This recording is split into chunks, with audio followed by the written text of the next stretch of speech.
time for Dr. Judy Wurtman and Food for Mood. Judy is the co-author of the Serotonin Power Diet, serotoninpowerdiet.com. Also author of Simon Loses His Tummy. And does Simon like humidity or not? Let's find out. Here's Dr. Wurtman.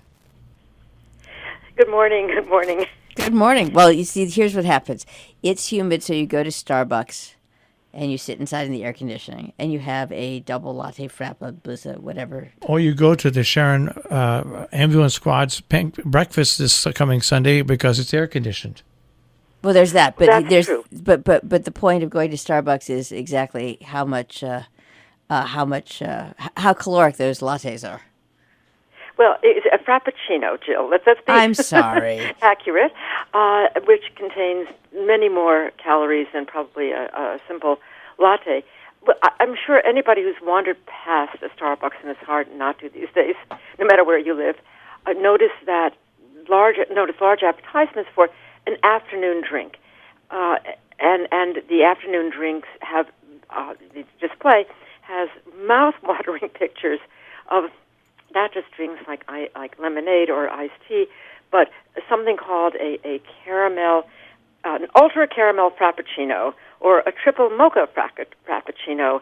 And you see maybe coffee is there, but you also see whipped cream and caramel syrup and or chocolate syrup and all sorts of goodies, probably syrup, sugar, obviously that's there that you're not seeing. And it might make you actually walk into the Starbucks and have something to drink then. Well, clearly Starbucks is doing this because people who go to Starbucks in the morning for their morning coffee are probably not going to go back in the afternoon unless they're enticed to do so. And what Starbucks is doing is making you feel that if your afternoon is sort of blah and you're tired of working and you're getting distracted, that you can actually, in their words, be happy by going and having one of their afternoon drinks. And it is probably true, although they don't understand why it's true. That is, the people in Starbucks are doing this marketing and developing of the drinks. They probably are assuming that people will go into the shops, have their drink, and because their taste buds are tingling with the wonderful combined taste of whipped cream and caffeine and caramel syrup, they will go back to work and they'll be very, very, very happy. But the problem is that the reason that people are going to be happy is nothing to do with the taste, although that may last for a few minutes. The reason that they're happy is something that we discovered years and years and years ago, and that is, in the afternoon, usually between 3 and 5 o'clock, many people experience what is called I call the universal carbohydrate craving time. And it is experienced by two things. First, a change in your mood. Around 3, 4, 5 o'clock in the afternoon, many people become distracted, bored, they lack motivation to continue what they're doing. They may become irritable. If they have a reason to be angry at somebody, like their kids finding each other in the kitchen, they're more likely to scream and yell than they might many hours earlier in the day. They become impatient, and they really feel they need a break. Now they also may become tired. Now, one of the reasons they may feel tired and their energy flagging is because their caffeine levels are lower if they had their first cup of coffee many hours earlier. But the reason that they have these other mood changes, which really can be pervasive and really decrease your work performance or your ability to get along with people for a couple of hours, is because your serotonin levels are dropping. And we know this because we did experiments in which we would have volunteers willingly be treated with a drug or a placebo that increased serotonin. And when their serotonin was increased, they no longer had the need, they no longer felt these mood changes, and by the way, they no longer felt a need to eat carbohydrates. And as we know, all the listeners of our program know very well by now, when you eat carbohydrates, you make more serotonin, your mood gets better, and you will be able to go back, focus on your work, enjoy playing with your kids, just feel that the day is worth pursuing. Okay, so nobody at Starbucks probably understands this, but basically what they're doing is presenting drinks that will do two things. First of all, many of them are caffeinated, and so they will boost your energy by putting more caffeine into your body. But second of all, they contain sugar. They contain basically sugar. Probably some other carbohydrates too, but basically sugar. And the problem is they contain too much of everything. The frappuccinos contain 420 calories. contains 59 grams of carbohydrate and 19 grams of fat. Their mocha frappuccino has 20 calories less, but still has a whopping amount of carbohydrates, 55 grams. You don't need that much carbohydrate to make your mood better. No. You only need about 25 or 30 grams. But the other thing that's really interesting is, back in the day when people were when I say exercising, when there was more movement, when life wasn't just a chair and a screen, blob.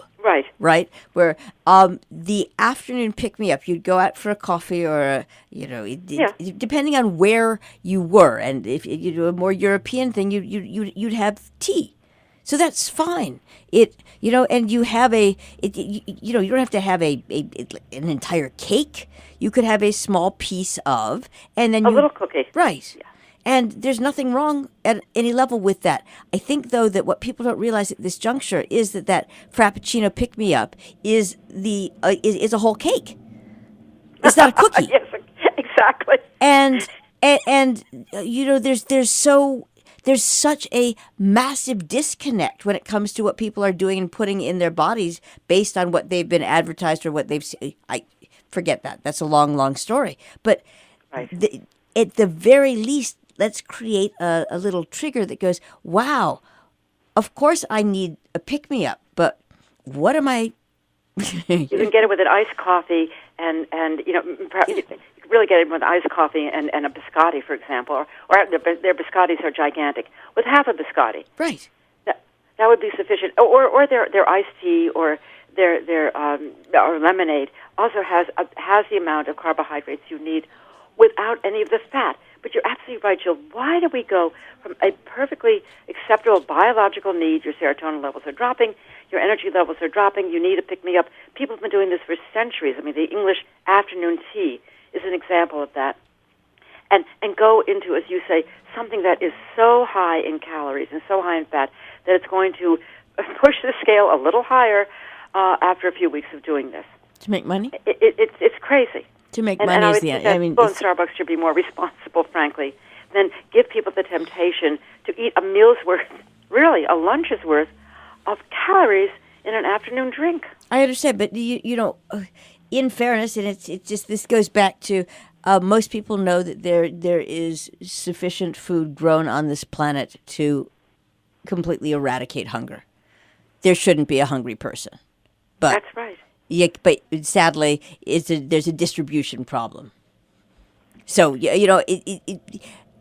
I am willing to posit my opinion that these companies absolutely know this, and it's a marketing thing. She said kindly, of course. But that people are going to just need to be just a whole lot better about, in the same way that when you get that call from with that accent that says they're from the IRS and that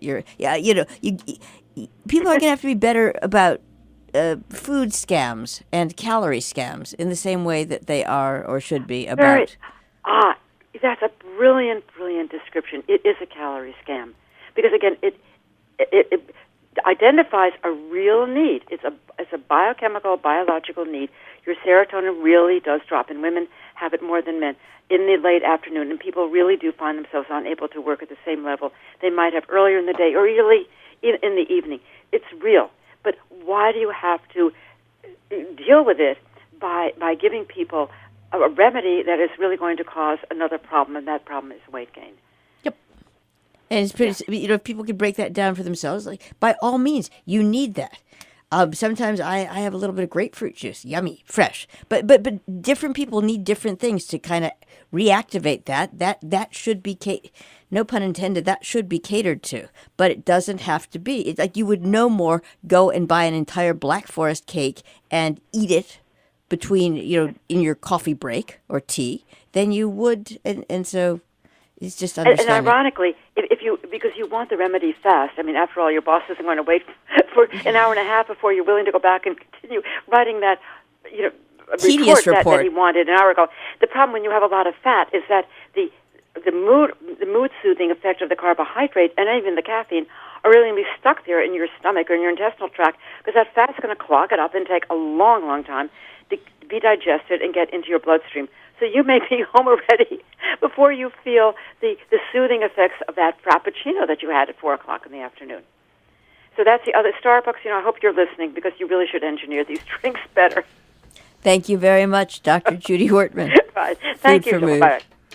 And you can hear Judy Wurtman right here on Robin Hood Radio on Thursday mornings at about, I would say, anywhere from 18 to 20 minutes after 8 o'clock.